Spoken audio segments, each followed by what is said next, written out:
Manajemen konflik merupakan serangkaian aksi dan reaksi antara pelaku maupun pihak luar dalam suatu konflik. Manajemen konflik termasuk pada suatu pendekatan yang berorientasi pada proses yang mengarah pada bentuk komunikasi dari pelaku maupun pihak luar dan bagaimana mereka mempengaruhi kepentingan dan interpretasi. Sebagai contoh kasus manajemen konflik ialah dua tim di sebuah perusahaan yang memiliki pendekatan berbeda terhadap proyek yang sama. Salah satu tim ingin mengadopsi pendekatan inovatif yang melibatkan risiko tinggi. Sementara tim yang lain lebih memilih pendekatan konservatif dan memilih menghindari risiko. Konflik dapat muncul dalam memilih strategi proyek dan memerlukan manajemen konflik untuk mencapai solusi yang memuaskan kedua belah pihak. Jenis-jenis konflik dibagi menjadi 5, yaitu yang pertama, konflik dalam diri individu. Terjadi bila seorang individu menghadapi ketidakpastian tentang pekerjaan yang dia harapkan untuk melaksanakannya. Yang kedua, konflik antar individu dalam organisasi yang sama. Hal ini sering disebabkan oleh perbedaan-perbedaan kepribadian. Yang ketiga, konflik antar individu dan kelompok berhubungan dengan cara individu menanggapi tekanan untuk keseragaman yang dipaksa oleh kelompok kerja mereka. Yang keempat, konflik antar kelompok dalam organisasi yang sama, karena terjadi pertentangan kepentingan antar kelompok. Yang kelima, konflik antar organisasi timbul sebagai akibat bentuk persaingan ekonomi dalam sistem perekonomian suatu negara. Pendekatan penyelesaian konflik oleh pemimpin dikategorikan dalam dua dimensi, ialah kerjasama atau tidak kerjasama dengan tegas atau tidak tegas. Dengan menggunakan kedua macam dimensi tersebut, ada 5 macam pendekatan penyelesaian konflik, ialah yang pertama dengan menghindar.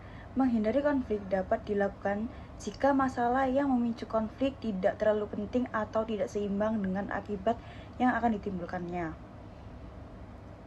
Penghindaran merupakan strategi yang memungkinkan pihak-pihak yang berkonfrontasi untuk menenangkan diri.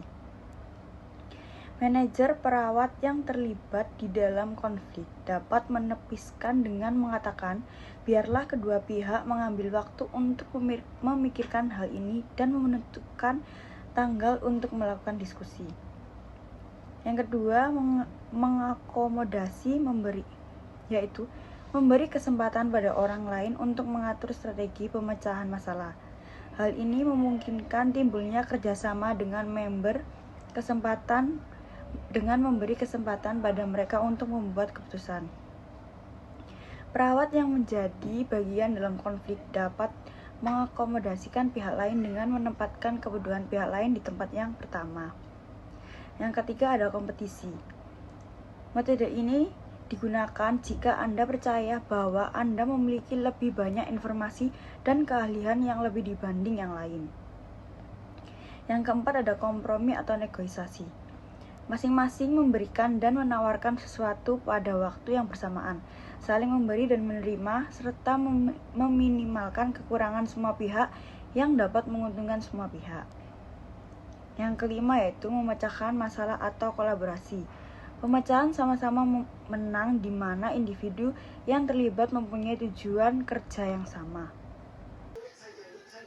Pengelolaan konflik. Konflik dapat dicegah atau dikelola dengan cara mempertahankan disiplin, pertimbangan pengalaman dalam tahapan kehidupan, suatu komunikasi yang baik, dan mendengarkan secara aktif.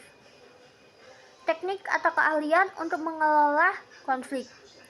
Pendekatan dalam resolusi konflik tergantung pada konflik itu sendiri, karakteristik orang-orang yang terlibat di dalamnya, keahlian individu yang terlibat dalam penyelesaian konflik, pentingnya isu yang menimbulkan konflik, ketersediaan waktu dan tenaga.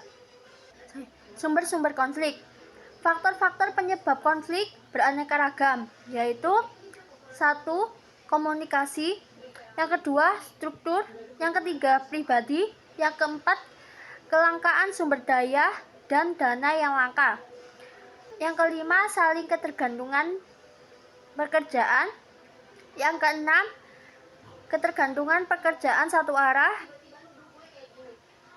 yang ketujuh ketidakjelasan tanggung jawab atau yurisdiksi.